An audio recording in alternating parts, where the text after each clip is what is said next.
Welcome to Entrepreneurs International Network, where entrepreneurs learn, network, and grow. I'm Roger Killen, the organizer. Today, Larissa Banting is training us on how to build a massive audience with neuroscience and publicity. Larissa, I have three questions that are going to help us get to know you at a personal level. Okay. Question number one. What's the best business decision that you have ever made? I would say the best decision I've ever made, business decision, was following my crazy heart and moving to Costa Rica. Everyone thought I was crazy for doing it, and it turned out to be the best decision of my life. And I will get into it in a little bit. Great, lovely. Now, second question is, what's one of your favorite quotes and why?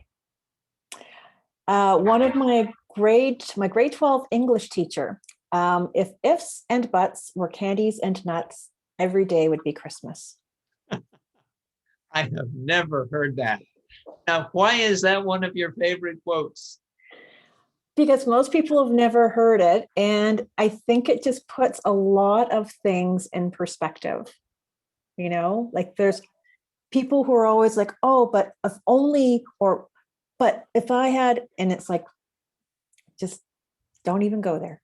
Just focus on what's going on now. Beautiful, beautiful.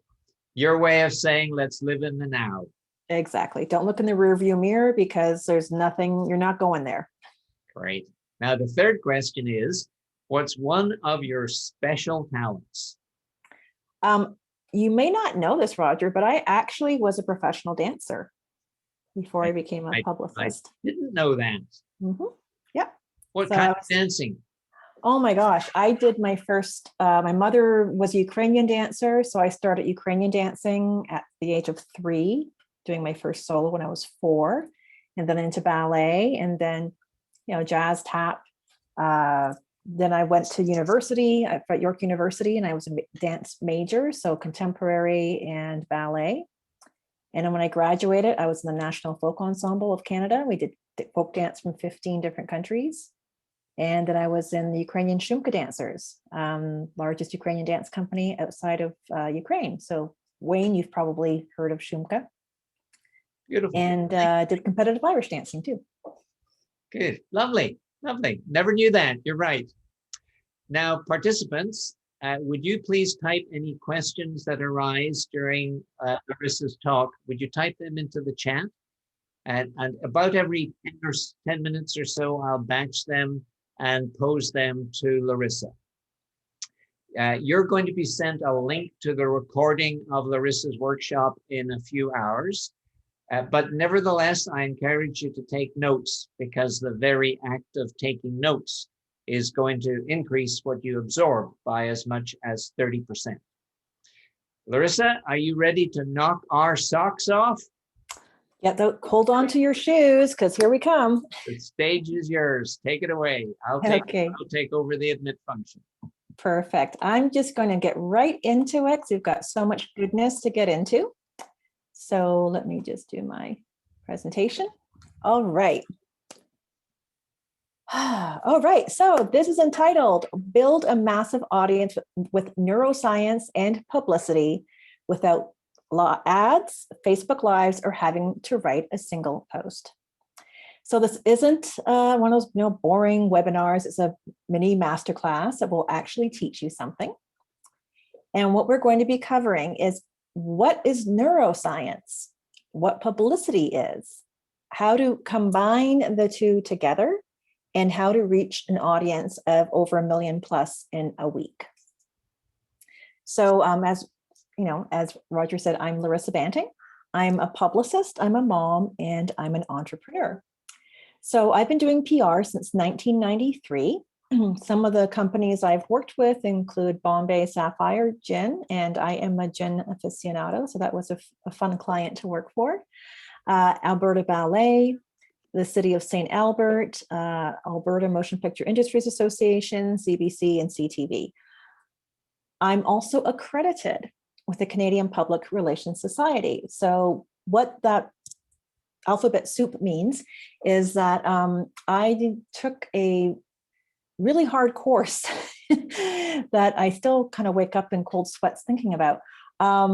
You had to apply, and you had to do like a case studies and all these exams. And I was one of only 300 in Canada in 1999 to actually have attained that accreditation. So that means that I haven't just studied how to get into a newspaper, but actual high level, C-level suite PR. In fact, I was in charge of crisis communications for the city of St. Albert for Y2K. Remember when the world was going to have a zombie apocalypse at the stroke of midnight? And I was with my trusty little pager waiting for the world to end. And thankfully it didn't. So here's my story real quick. So I was working on a movie for the CTV network here in Costa Rica in 2001. And I met this really cute guy on set who was an actor. And I left everything behind and moved to Costa Rica in 2002.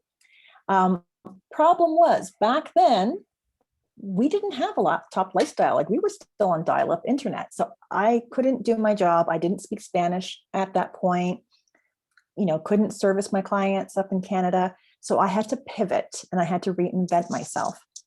So I did. I literally built an empire from nothing. I had one of those little clamshell MacBooks and a spare bedroom, and I started a destination wedding planning company because I had just gotten married, and I was like, oh my gosh, I have these problems, and I'm here, and my husband's Costa Rican. What do people do who are not here?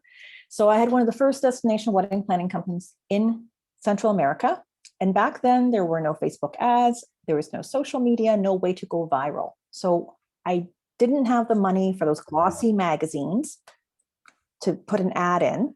So I did what I knew, which was publicity. And we had the first real wedding in Latin America outside of Mexico, published in major magazines. That snowballed. I actually hired a publicist in New York who was a travel and wedding specialist, because that was out of my silo at the time. And because of me being in like Martha Stewart Living Radio and all these bridal magazines, when Destination Weddings and Honeymoons magazine named the A-list, the top 30 destination planners in the world, they put me on that. Was I one of the top 30 in the world? I don't know, but the perception was I was one of the top 30 because they saw me continuously in our niche publications. So that was my third year of business. And in my fourth year of business, we hit our first 7-figure year. And we ended up with 14 employees and bought this old house that became our office. It was all pretty quick. So that's the power of PR. It literally built my business from a spare laptop in a spare bedroom to being named best in the world. And, there's a designation photo of me at a 5-star hotel they sent me to for a wedding conference in Milan, Italy. The other photo was the last conference I went to before lockdown, was in Istanbul. So it's been pretty crazy. And again, that's all through PR. So it's all to do about visibility and credibility, because that is what PR does. It increases your credibility incredibly over, say, running an ad, because it's a third party, right? It's like your best friend telling you, hey, you got to go to this restaurant. You would value that far over the same, like an ad for that same restaurant, because it's a third party that has nothing to garner by you saying, hey, go check this out, it's really good. So that's one reason why PR is so effective. The other thing is that you're leveraging their massive audiences, right? Like, how many hours do people spend doing social media? And with the algorithms, maybe 2 or 3% of your audience will ever see that post. Like, I don't know if any of you are doing like even Facebook groups right now are tanking. I'm seeing so many people like, oh my God, like no one's seeing my posts. And they used to be like, so there's a lot of craziness. PR, you're not at the whims of the algorithm or, Zuckerberg or whoever.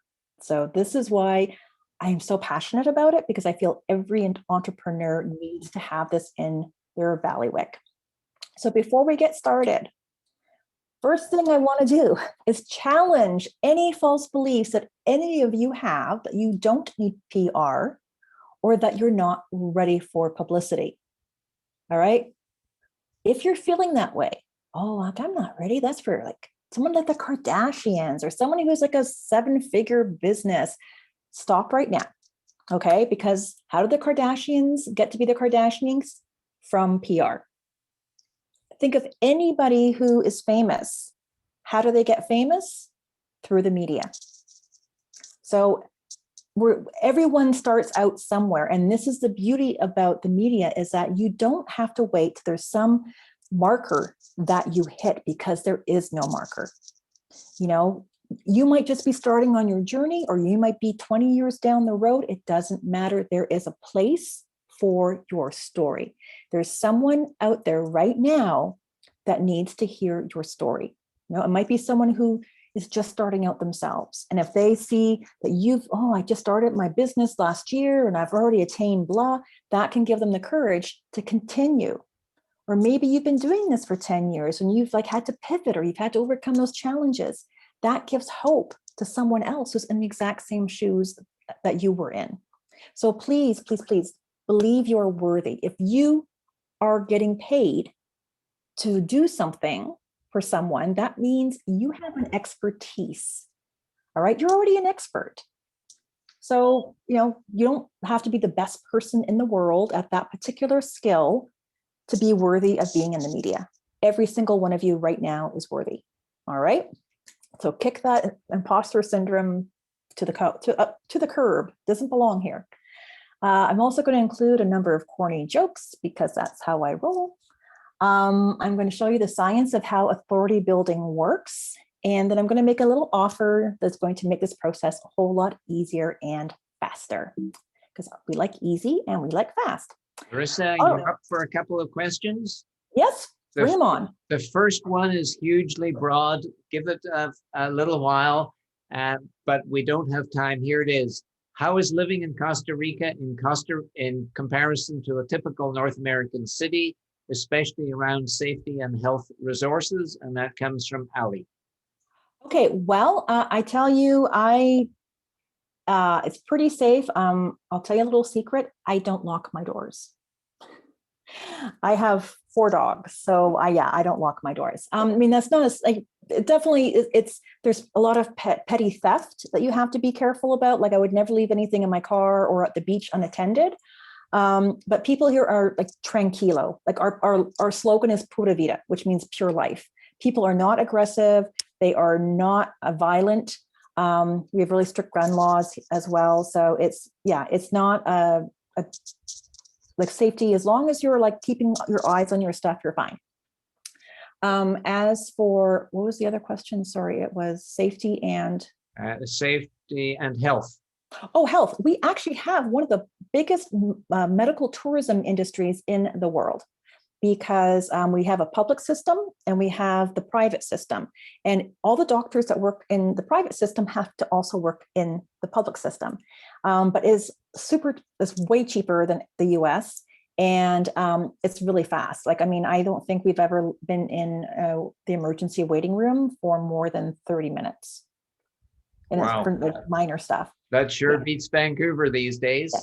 Okay. And also dental is super cheap here, and amazing dentist. So just a little plug for our medical tourism down here. All wonderful. Right. Now this is, I'll do my best. How the new and upcoming internet service destined to provide service to various residential and business customers can reach wide multinational. Do you get that? I'm sorry, I don't know anything about it. When it comes to technical stuff, I am like a Luddite. So I am not the right gal to ask about internet services. Back to you then. Let's move on. Okay, perfect. Okay, so I'm going to ask you, how would you like to grow your authority significantly using science and free media exposure? Because that's what we're going to do. So buckle up. First of all, what is publicity? It is the promotional communication where the message is not paid for by the organization benefiting from it. So what that means is that we're not paying to play. It's in fact, it is against the journalistic ethics for a journalist to accept payments or gifts from the person that they are writing about. All right, so it is supposed to be like neutral. You are there. If you get in the media, it's because you're there of your own accord. That means that you have the story that you have pitched is interesting to the media and they want to share it to their audience. All right, so if someone is telling you that you need to pay to be in an article, run. Okay, run as fast as you can, because that is not how this works. There are some pay to play. Looking at was it Entrepreneurs has their council where people pay thousands of dollars in order to Forbes Council. It's a Forbes Council. So sometimes you'll see people, it says Forbes Council, they have paid to be on that. Like I think it's like $3,000 or something. And part of the perks is that they get to be able to publish articles. So that kind of takes a little bit of the, there's a little bit of a tarnish to that shine. What I teach and what I do with my agency, because I do have a boutique agency, is it is all earned media. We are there because our clients are interesting. It's not because we're lining anyone's pocket. So that is what I encourage all of you, is to, go for the earned media. Now, here are the benefits of publicity. First of all, there's no cost. All right. You're not paying to be in there.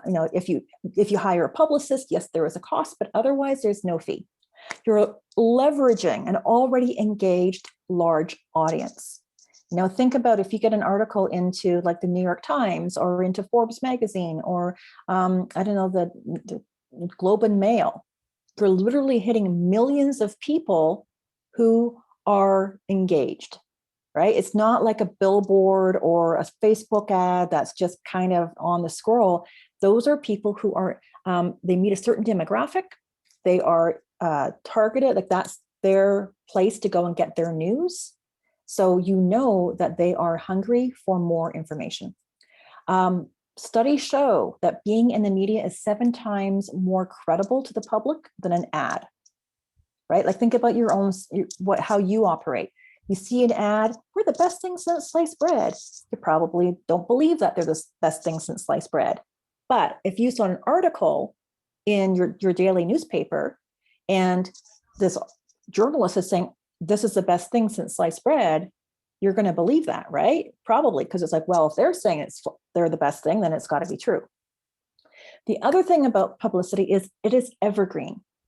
It is always going to be there. Unlike an ad, as soon as you turn off that ad, it's gone, right? It's into the ether. Social media, same thing. It has, I think, a tweet has a lifespan of 20 minutes, and then everything gets buried. And the other thing, none of this helps SEO. So all of this work that people are doing, all the money they're spending on Facebook ads, all those hours invested into social media, none of that is going to show up when people Google you. When you get into the media, though, you are there forever. Like I still have people coming to me from an article I was in 8 years ago, because it's going to always be there. The other thing is that when you get into these large, the media has a much higher ranking than your website would. By having those powerful, highly ranked websites backlinking to you, that elevates your SEO. So there is a lot of power though. And also if someone goes and Googles you and they see all of these articles or these, where you've been in the media, that is incredible. That's amazing credibility right off the bat. It's like, oh my gosh, this person knows, they're an expert. Look where they've been at. So this is why it's so powerful. Why do you need publicity? Look at me. It can change your business, right? Like same with my clients, it literally can change your business. For one thing, it takes that know, like, and trust factor, and it just smushes it and makes the whole process for them to say yes to you a whole lot faster. Think about PR as being like building the foundation, because when people know and trust you, then it's going to be much easier when you start layering on the sales, right? It says now they're saying it's 18 to 20 touch points before someone is ready to say yes to you. We're in such a crowded marketplace right now, and everyone's vying for your attention. How do you even get to that point where someone's going to see you 18 to 20 times? Well, if you think about the media, if it shortens that credibility by 7 times, then they maybe only need to see you even once, right? If they hear you on a podcast, they're like, oh my gosh, love this, sign me up. How do I find out more? All right, so this is also incredibly powerful. So earned media, we are talking, again, you're not paying to play. This is going to be podcasts, radio, television, newspapers, magazines, and blogs. And the beauty about print right now is that, they're still print like newspapers and magazines, but they also have their daily website. So where it used to be, if you wanted to get into, a magazine, they typically have anywhere from a 3 to 6 month lead time. So it was really hard to get into print. But now, because they have their website and they need daily content, it's much easier to get into these large, like Martha Stewart or Forbes or Entrepreneur or any of those print magazines because of their website. So the true fact number 1 is that clients will view you as a trustworthy expert over your competitors if you've been featured in the media. Okay, so that's why this is so important. Now, let's talk about neuroscience. What is it? It is a study of the brain and its impact on behavior and cognitive functions. So our most basic brain is called the limbic brain. And that is, like you can see here in this photo, is like buried right in the middle of the whole skull. And this is what controls our basic stimuli, our, innate behaviors like mating, aggression, and defense. That whole fight or flight mode comes from the limbic brain. This is our mammal brain. This is like when the brain started to develop, this is the first part that developed. All right. And as we evolved as Homo sapiens, our brain started to evolve. And then the last part was the prefrontal lobe. So this is the part in the front here. This is what controls what they call executive functions, such as planning, decision-making. It's what helps us determine between what is good or bad, better or best. That's what we use when we want to predict the outcomes, when we start thinking like future forecasting. It also suppresses the urges so that we are socially acceptable. All right. So this is like the very high functioning part of our brain. And this is the part that literally connects all the other parts of the brain, from the working memory to short term, the parts that, register pain or pleasure, the whole enchilada. Basically, you stimulate the prefrontal lobe, you stimulate the rest of the brain, and you get the response that you want. So I know that sounds maybe a little bit Machiavellian, but hey, this is what we do. We're in marketing, we're in sales, and PR is part of the marketing package. So we want to be able to put the right message out there to get the response that we want. And one things we really need to do is build trust. If we don't have trust as a business owner, as an author, as a coach, a consultant, no matter what it is that you do, if you don't have trust, you don't have a business. It's as simple as that. So we need to build trust because it shortens the sales cycle. And the secret is that the more authentic you are, then the more influence you have and the more people trust you. Now think for a second. When we think of politicians, they're always like, shaking hands, shaking babies and kissing hands, right? Like they're all, it's like those cartoons. What is it from the Nightmare Before Christmas? And then, remember the mayor of the Halloween town?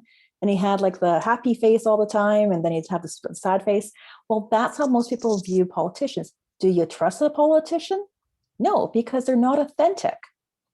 But when someone, comes through who is like super, like a Bernie Sanders, like that guy is, as authentic as it comes. It's like, well, he's a politician, but most people trust him because he's not putting on any veneers, right? So the more authentic you are, the more you are, the more people are going to like you and trust you. So never be afraid to be you, right? I know, especially like when we're in school, you're in high school, you want to be like everybody else and act a certain way. That is the worst thing that you can do as a marketer, because if you're like everybody else, it's like, well, do I really trust them? Because they're they're not memorable. Be yourself, be memorable, and people will like you and trust you. You want to become the alpha. Wolves, dogs, they all have the alpha. You think about pretty much every animal on earth, there's like the leader, and everyone trusts that leader. They follow that leader, and the leader has a huge job because they have to make the best decisions possible for the rest of the herd. So, it's not just necessarily about who is the strongest as the alpha. That alpha also has to make sure that they keep their herd safe and surviving, right? And thriving. So it's a huge job. And that's why, we are looking always for the alpha, because we want someone to be able to who's going to take care of us. That is our innate feelings as a human being. So let's talk leadership. Love them or hate them. Okay, we're just talking about, we're going to be showing a couple of examples here, but there's two types of leadership, right? There's compliance. This is what some alphas use. So compliance is where it's like my way or the highway. And what is Trump's key, his catchphrase? You're fired. So this is someone who leads by compliance. It's like by fear. So they're on the top of the mountain, and it keeps the followers like, do what I say, or I'm going to, you're getting kicked off the mountain. But what is happening behind the scenes is that the others who are going to want to eventually kick him off the mountain, because it is a me or you. That is what this whole compliance type of leadership boils down to. So if you think about whenever there's been a coup in history, is usually a strong man, you think about these leaders they always end up getting toppled because they are ruling with an iron fist, and it's like me or you're out. So you don't want to be one of those, because that appeals to the limbic brain. That is stimulating the mammal brain, that fight or flight. But we have evolved beyond that. So the other type of leadership is commitment. So this is where the leader is like, it's not about me, it's about us. I am committed to making sure that I keep you safe, that I'm going to put your interests ahead of my own. And someone like, Angela Merkel, a scientist, she was the ruler, the chancellor of Germany for years. And everyone trusted her implicitly because she showed her commitment to the tribe, to her herd. And if she didn't know the answer, she would step back and say, let me bring the expert up who knows the answer to that. Okay. So that commitment is, again, building that trust. And that is where people rally around that type of leader. There's not that push-pull, like, someone trying to topple them off of the mountain, because they know that this person is going to do right by them, right? Like, they're putting themselves to the side. They believe in committing themselves to the very best possible for the herd. That appeals to the prefrontal lobe, the higher functioning part of our brains.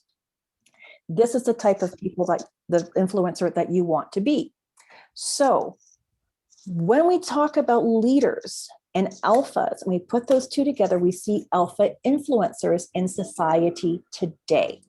So just like the leaders of the pack, These are the people that we look to for guidance. These are the people we aspire to.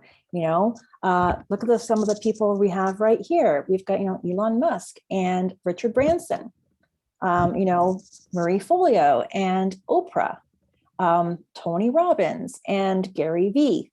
Different styles, but all of these people are at the top of the mountain. These are the people who are literally, everyone is following in the industry because they have positioned themselves as the leaders. So how can we become an alpha? And it doesn't mean that you have to be the big dog. If anyone who's ever owned a small dog knows, it's the little guys that push the big dogs around. They tend to be the real alpha. So it's not about size. One thing that you can do is you can be seen with an alpha influencer, right? Like, look at all these people. We don't know who they are, but by seeing a photo of that person with them, then we assume that they must have enough of the qualities that the alpha influencer is deigned to be with them, right? So that's why, when we look at all marketing materials, people always want to put who they have got a photo with, because our brains are looking for the alpha. That's a limbic brain. But when we see you with an alpha influencer, our prefrontal lobe associates that you have those same traits as the person you are in the photo with, because there is a closeness. Look at they're smiling. There's, a closeness there. It means that there is some sort of a relationship where that alpha influencer feels that they can be close to that person in the photo, because that person in the photo is, someone that the alpha influencer can trust. So ergo, we look at that and we say, okay, then that's someone that I can trust. And that's someone who's also being an alpha influencer. So look at these marketing materials. Like some of these people we know, like I can see Tony Robbins in there and The Rock, Gary Vee is huge. There's a bunch of other people. I don't know who they are. You probably don't know who they are either. But because they're in that photo, automatically we assume that, oh, well, they must be someone important because they're being shown with that alpha influencer in a position of importance. Same as this real estate wealth expo. Okay, I Pitbull, I know Tony Robbins, obviously. I have no idea who Sean Walsh is, but he must be someone pretty important because he's with all these big dogs, right? That's how our brains work. But Larissa, you're saying, what if I don't have access to these alpha influencers to have these photos with? How do I leverage the power of being considered an influencer? You use the media. That is the biggest influencer of all. Like, think about it. How did Tony Robbins become famous as Tony Robbins? Because of the media, right? Every single one of our alpha influencers used the media to become famous. I mean, there's a ton of millionaires and billionaires out there that we don't know their names because they don't get themselves out into the media. All of those people, we know who Elon Musk and, Richard Branson and, oh my gosh, who's the guy with Amazon who went to space today? I've just blanked out on his name. Jeff Bezos. Jeff Bezos, right. We know their names because they're in the media constantly, right? So don't, this is why this is so important, because the media is the pinnacle of just making people influencers. You want to borrow their audience and influence. So there's a website out there, Market Watch. Believe it or not, this is the single biggest business website in North America. They get 31 million unique visitors per month to their website. Yeah, 31 million. Now, obviously, if you got a story into Market Watch, doesn't mean they're going to have 31 million people see your story.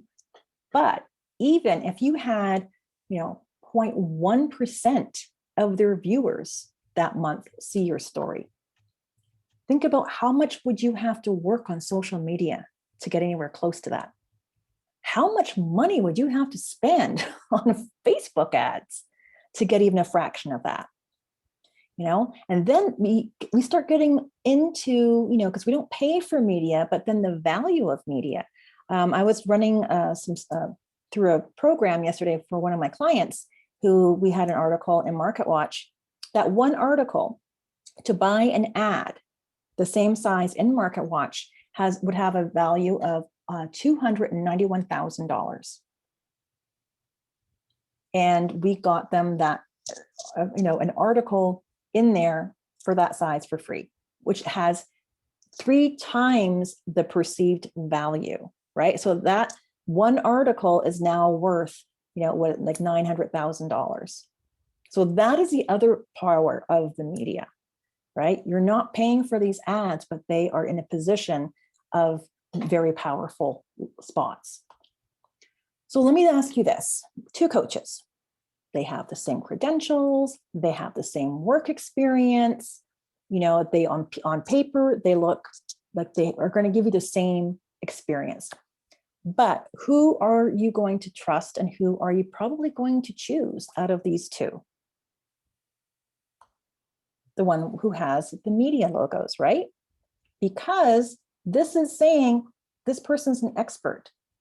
These neutral third-party people who, the media who's we trust, media who decides who's an influencer, says this is the person that we see as being an authority and an expert in their field.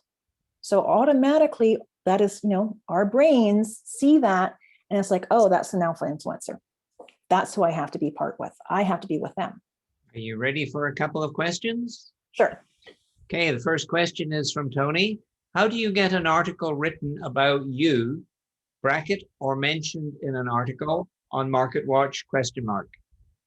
Well, you have to, you have to figure out what your story angle is, first of all. This goes for all media. This is not about you. The media is, when you pitch a story to the media, it is not about you. It is not about the journalist. It is about their audience. You have to serve their audience because, the media is a business. Like if they don't get eyeballs or ears, then if they don't have something to entertain and educate their audience, that audience is going to go to their competitors.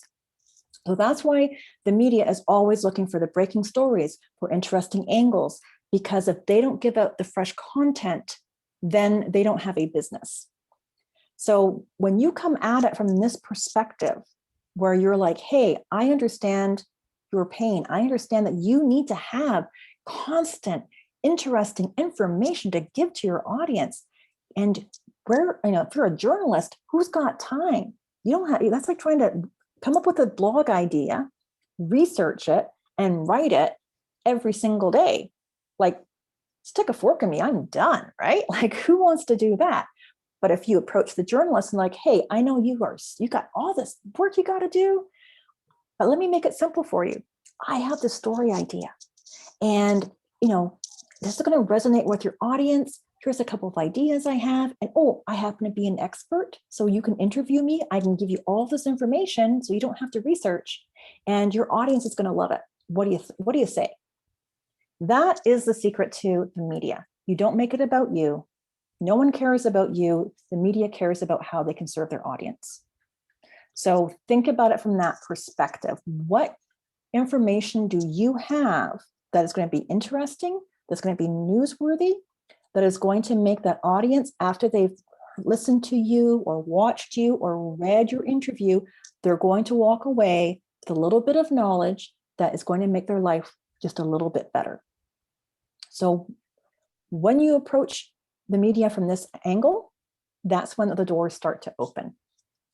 So that's, in a nutshell, how you get into the media. You have to look at the audience they serve. What kind of stories are they writing? And how can you find something about your business that's going to fit in to that particular angles that they do? And then find the journalist who's writing in that particular niche, right? Like if you're in finance, you're not going to pitch the person in MarketWatch who is writing about, like tech, right? The guy from tech is like, well, I don't even write about finance. Like, why are you pitching me, right? You want to find the writer in finance who's writing about, like, maybe you're a crypto expert. Find the writer who writes about crypto. Don't go to the writer who's talking about, bonds. So that's where your homework comes in. You have to find the right person to pitch the right story to. Thanks, And Larissa. that's magic. So this question is from me. To what degree can you refine publicity so that you can tightly target a market? Well, I mean, it really comes down to, you have to research, you have to know who are the different media outlets in that particular niche, and they all have their own voice. So, I mean, think about it this way. Think you have this story, and your story is like a piece of chicken. All right.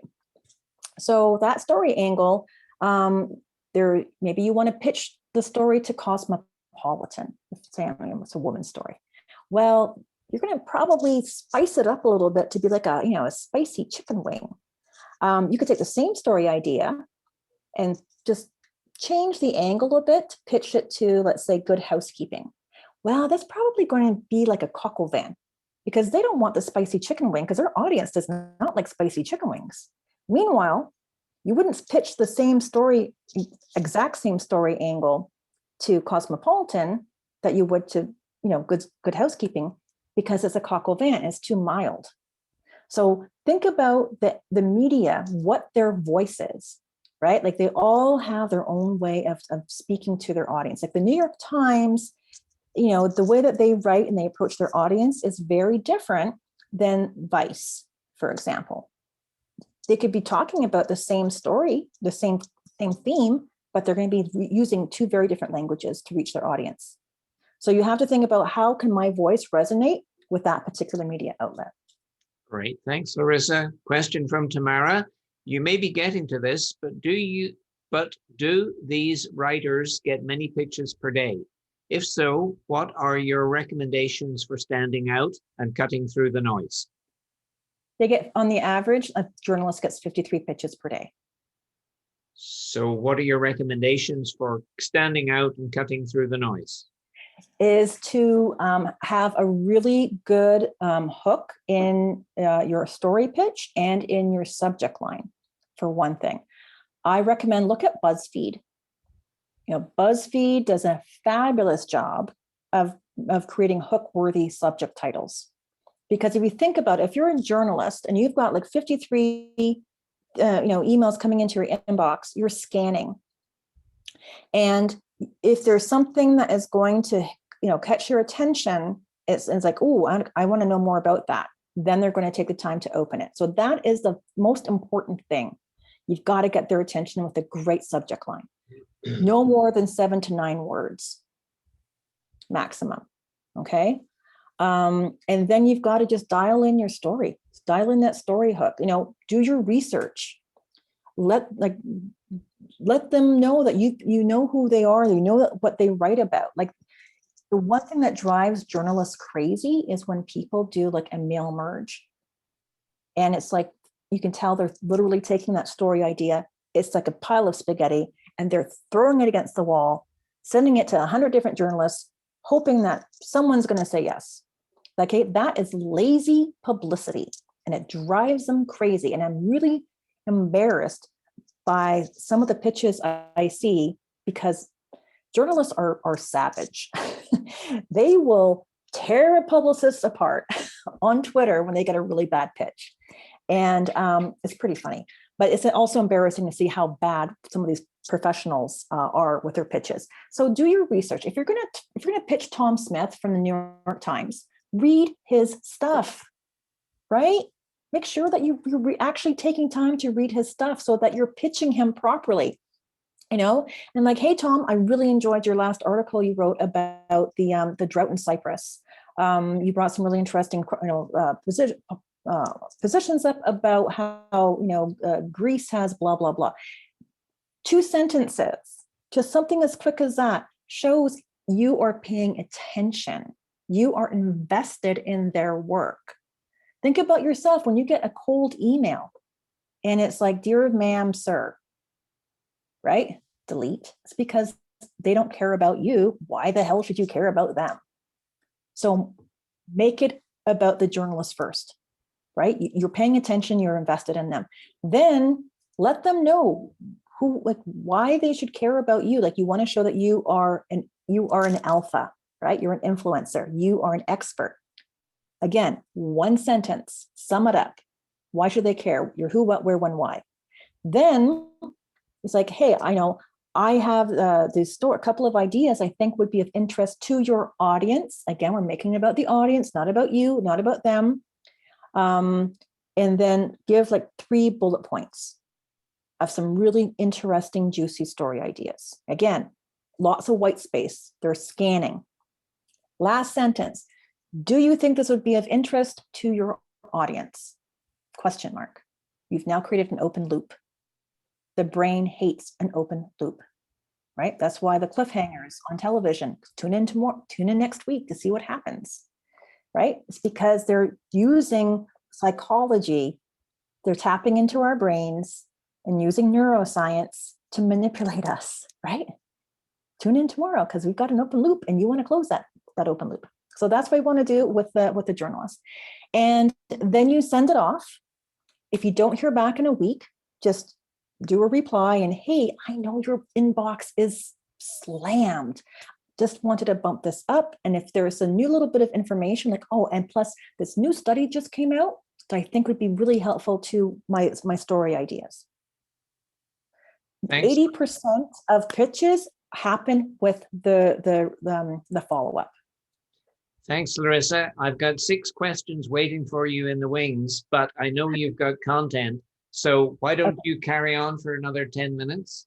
Okay. And then your answers need to be more concise if we're going to hit our time objective. Okay. Back to you. All right. I will speed this baby up. All right. So one thing I want you to think about is that PR is more effective. It is 90% more effective than advertising and influencing consumers. That is from a Nielsen study, and they know what they're talking about. Adweek. Okay, this is really interesting. This is from Adweek. Small business needs PR. Quote, PR trumps advertising and credibility, price, quality, effectiveness, and usefulness. Okay, this is the equivalent of like the dairy producers saying that margarine is better for you than butter. All right. So this is the thing. You guys can start today. The media needs stories. It is a giant black hole. It needs constant feeding. We are in a 24/7 news cycle. They need to feature someone. So why not you? Right? Why not you? There is media for all of you to pitch to. So I'm going to say, who wants to take center stage? Because we can get things started today. And you can literally have major media coming to your inbox starting tomorrow morning. All right. So I do have a little something I was telling you about. This is called Pitch Perfect. And it is a starter kit to help you get going. It has 500 story ideas. So now when we're talking about the chicken and you have to spice it up, this is it. I have a whole bunch of story ideas already documented for you in different categories. And these are story ideas that the media have looked for and have written about. So this is a great starting point. Then I teach you how to do this, how to pitch it. Media in minutes is something that we use called HARO, Help a Reporter Out. This is a free tool. You sign up and you literally have reporters from Times, New York Times, Entrepreneur, Today, Good Morning America, coming to your inbox 3 times a day because they are looking for sources to interview. All right. One of my students, her very first time using HARO, got into business.com. All right. So everyone, if you do nothing else, use HARO. It's the fastest way to start getting into major media. We include how to write the perfect press kit, how to a media tracker, because again, the fortune is in the follow-up. So you need to keep track of who did you pitch, when did you pitch them to, and when to follow up. And then I do, once a month, I do a free 5-day implementation challenge to make sure this is not collecting dust on your hard drive. So this is going to be a way to jumpstart your publicity. And like I said, one Google search and you're everywhere without an ad or social media post. So here's some of my students. Again, Latoya, she's the one who her very first time out of the gate using this got into business.com. Teresa, in her first 5 days, she pitched 5 outlets, and she got into 3 of them, including a major daily in Australia. Because this is the thing, we're in a worldwide media. You can get media all over the place. In fact, yesterday, I was in an article in the Independent out of England. So, it doesn't matter. It doesn't matter if you're in Canada or in the States, whatever, the world is literally your oyster. And you are media ready. Like I said, you're an expert. You have a knowledge worthy of sharing with others. No matter where you are in your business journey, you can be featured in the news. All right. Because the media is like baseball. You got your little league, you got your minor league, you got your major league. So you wouldn't go up to bat. The World Series and the majors are your first time out. So start it with the minors, even the little league, and then you work your way up. All right. Because every media has a good ROI for you. So this has the story ideas, masterclass, the Haro, press kit, the media tracker, and the 5-day challenge with yours truly, valued at $1,092. Of course, I'm not going to charge you that. So if all those differences get you a leg up on your competition because you're seen as an authority by the media, would that be worth over $1,000? Heck yeah, right? But it's yours, it's $27, right? Practically giving it away. It's a no-brainer. And I'm even giving you a guarantee. If you're not happy with Pitch Perfect, I will give you your money back. All right? I want happy people. And I want people in the media. So this is why I've made it so easy for anybody to get started. And there you have it, $27 for all of that goodness. And like I said, you can get started. Some of my clients, my students, first time out of the gate, have gotten into major media. I can't promise that, but I do promise you follow this and you will be able to eventually be seen in the next couple of weeks easily by over 1 million people, right? Think about Market Watch, 31 million people. It could be you. And that's what I got. All right, I've got a pile of questions from Mary. Okay. For media like Market Watch or Forbes or Business Insider, would you approach them to interview your client for their knowledge, or do you pre-write an article to give them? Nope. Here's the thing. The media's job is to write. The journalist's job is to write. Unless you're doing something where like you're being a guest contributor. In that case, then you would write, you would put your story idea through to the editor. And if they agree to it, then you would turn around and write. That is a whole other ball of wax. And unless you are someone who's a really strong writer, don't get into that. The majority of the media is you pitch your story idea, they do the writing. Thank you. Question from Natalie. What about guest blog posts or editorials? If the entrepreneur has the byline, is the impact the same? Well, if someone says, hey, I write for the entrepreneur, or I write for this, like that's still, like, you're the writer. Like that's even bigger. Like, wow, like you must really know your stuff if you're writing for that outlet. Question from Tamara. What are your thoughts on including videos in email pitches? No, don't. Question from Wayne. If you had the next best thing since sliced bread and you had no competition, how would you go about getting noticed? The same way if I had competition, you've got to make a compelling story that's going to serve the audience. That's really what it comes down to. Question from Natalie. I've been told that addressing, complimenting the journalist's other work is often perceived as pandering. If you're doing it in a way that it is like, oh, I really loved your article, it was great. Yeah, they're going to see through that like a glass, right? But if you're like, hey, I really thought that you brought up an interesting point. I don't totally agree with it, but I thought that, this, when you get specific, then they're going to see that like, okay, you're paying attention and you have a brain, as opposed to, wow, I really like how you write, right? Like, don't be that person. Monica would like to know if the $27 is American or Canadian. It is American. So I think that's what, like $1,000 Canadian? No, I'm kidding. 32 or 3. Okay. Diana wants to know, are the principles the same for article writing? I was approached to write for a national magazine. Oh, congratulations. If you are writing, or if you're writing a story about yourself, then you have to, you still have to come up with a really good, what is your hook? You want to make it about the audience. You want them to walk away with something, like knowing how to implement a little something that's going to be better for their life. And always use it. Most articles you'll see, they start out with focusing on one person, like Mary Sue was sleeping in, a cardboard box in the middle of the road before she found this job. Instead of saying there's a huge homeless problem in California, which one resonates with you as a reader? Mary Sue, because you are empathetic and you can see yourself in her shoes as the reader. So when you're writing an article, find that human connection. That's my tip as a former journalist.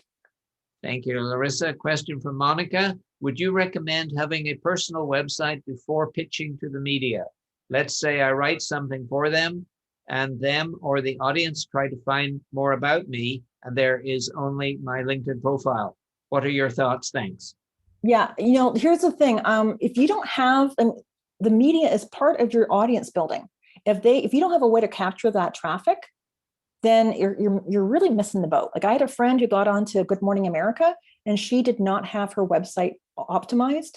She missed out literally on a ton of traffic. So just put up a landing page. I mean, go to like Squarespace and use, like, you can literally throw up a website in a matter of like 2 hours or an hour. Have something for them to go to where you can have them sign up for something that is a great lead magnet. Never say, sign up for my newsletter. No one cares about a newsletter. No one did a cartwheel about a newsletter. Give them something that is going to be in line with what you are talking about, right? Something that's a quick win. And that is, you're going to start seeing traffic come and build your audience from all of these media exposures you're doing. I have no further questions. Back to you. Oh, back to me. Oh my goodness. Wow. No, power is in your hands. Oh my gosh. I'm dizzy with it. I don't know what to say. Nobody has any further questions? Maybe summarize your offer again. Okay, so Pitch Perfect is it's a little bundle. I have your 500, it's actually 600 media story ideas that you can use. That's the chicken, and I tell you how to spice it up. We have shows you how to do the tutorial. We have how to write your press kit, because if you want to be seen as a serious professional, get a press page on your website. All right, that's going to put you in like the 1% that most people don't bother having, and the media is going to see that. And as you start getting your logos and start getting your articles and podcasts, interviews done, put those there so that your public can see it and be like, ooh, they were there. Oh, I'm going to go listen to that podcast interview. All right, I show you how to do that. I have the media tracker in there. I show you how to use Help a Reporter Out, which is an incredibly powerful tool. Again, if all you get out of this is how to use Haro properly, it is going to be worth a lot of money to you in the long run here, right? And I even have my once a month, we do the 15 minutes a day over 5 days to make sure you're actually using everything in Pitch Perfect. If you have questions, if you love my sparkling personality, you can get more of me for free. We have, it's like, whatever, Larissa. Anyway, I crack myself up. So I just want to make sure that people are using it. If you're not sure about something, if you're like, hey, I have this pitch idea, what do you think? Can I get your feedback on it? That's what we do during this free implementation. And we also have the Facebook group where, again, I encourage you to get feedback, because I know this is kind of like a whole new world, to quote Aladdin. And you're like, I'm not sure what I'm doing here. And you could have a great pitch, but maybe with just a little tweak that could take it over the edge and get you published. So 2 questions, one from Natalie. How long is the offer open for? I don't know. It's open till tomorrow. It's open until you close it. Open until I close it, yeah. All right. Question from Tina. Do we need to purchase your offer for each team member in our business? No. So I'm a small business owner. I get it. No, just as I just ask, please don't start giving it out like candy at Halloween, to like, hey, I got this thing, come on over. Use it for your team, more than happy, but if you want to become an affiliate and sell it to your friends, I can help you make a little bit of money for it. Diana wants to know, do you have a package focused on article writing? I don't. No, because I find that most people get freaked out about the media. I mean, one thing I think most people, when they hear the word publicity, they go deer in the headlights because they think they have to write. And I find most people would rather get a root canal without anesthesia than sit down and have to write something, right? So I'm not going down that road. But if you have questions, I'm more than happy to help you. I was a journalist for a while, and I can answer those questions. But yeah, it's just that's like a lot to kind of unpack for most people. So this is like the baby, this is the baby steps into the world of PR. Suzanne wants to know, what's the Facebook group called? It's called Pitch Perfect. Pitch Perfect. Yep, just like my offer. JP Tenora wants to know, any tips for engineers? Enough said, lots of laughs. Well, just keep putting things together. I don't know. I don't do engineer jokes, but I have a mushroom joke if you'd like to hear it. Sure. Fire away. Okay, so here you go. So Mushroom walks into the bar and he says, "Hey, bartender, I'll have a beer." The bartender says, "I can't serve you a beer." And the Mushroom says, "Why not? I'm a fun guy." Eduardo, who are more influential, women, or who are more influential, women or men, from the perspective of the brain? I'm not touching that one with a 10-foot pole. I wouldn't go near that one. Okay, I think we're all out of questions and we're exactly on time. So on behalf of EIN, let me thank you hugely. Your perspective, your energy, your vitality, your vivaciousness are always legendary. And I thank you hugely for them all. Thank you. Thank you for having me, Roger. And thanks everyone for hanging out and listening to my crazy jokes. And my daughter's always like, "Oh, Mom, you're so embarrassing." So thank you. I hope you learned something, and I hope you all are like fired up to go out there and start getting your story into the media. A quickie from Diana, may we have the link to the Facebook page? There are a few Pitch Perfect Facebook pages. Can you, Larissa, can you pop the Facebook page link into the chat? Oh, okay. That's the Pitch Perfect page is actually for people who purchase it's a lot of P's. How's that for alliteration? It's a private group for people who purchase Pitch Perfect. Okay. But I do have I have my regular, if you're interested, it's called Screw the Hustle. That's like my general private group page. So Diana, there's a link to, I'm going to give you a link to Larissa's email, and you can reach out to her for that information. How about that? I've just typed it into the chat for everybody. All right. Thank you so much. We got to move on with our agenda now. Much appreciated as always, Larissa. Bye-bye.